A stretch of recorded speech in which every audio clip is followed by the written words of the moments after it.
mwebwe murimwo yaba station yaba etage mwese murimwo ujya wari wese ashikirwa hageze umugambi yabinzu nto canke etage n'ama station arimwo n'amashengero arimwo no bahakarorero n'amashuri arimwo harimo ishuri rya leta ririmo n'amashengero rero arimwo n'amastation arimwo nta numwe atarimo umugambi twese uraturaba. Uwo numuza bikorwa umugambi wo kubaka ibarabara ry'igihugu nimero 9 mu nama yatunganije kuwa 2 Rusama uyu mwaka aherekejwe na musitanteri wa komine Ntahangwa ayigirisha abene gihugu baba ahazoca iryo barabara. Aho akaba yariko yishura ku kibazo c'umwene gihugu Sabiyumva Lydia yabaza ko abafise amastation barabwa n'umugambi wo kubomora. Uwo muhuza bikorwa akaba kandi yarabajijwe ikibazo kijanye n'imizibukiro naco akaba yacishuye uku gukurikira. Leta nico gitumishiraho umugwi urimo amaservice yose ajejwe ivyo bisata.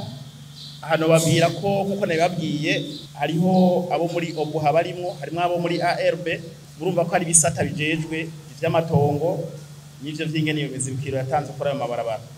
Rero aho kijanye n'imizibukiro muorema uzi ukibarabara ryose rizoca muri parcelle yiwe canke inzu yiwe, leta yarategekanije ingene izomuha ishumbusho.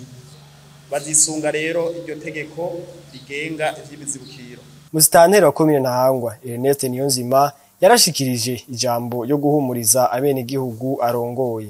Ijambo ryo gihumure twoha abene gihugu nuko bwa mbere na mbere iyibarabara novuga nti rusangi yubatse kandi novuga nti mu buhinga bwa none canke mu buhinga buteye imbere nuko iterambere rinyaruka gose.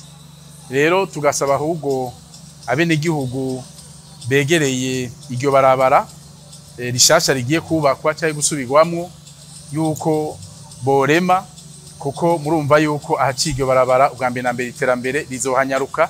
Hanyuma tubamenyesha yuko leta mvye leta nkozi itigeze ibibagira abo bizogaragara koko yuko bakeneye canke aho bahitanywe novuga n'ivyabo leta yoba yemeye kuzobashumbusha.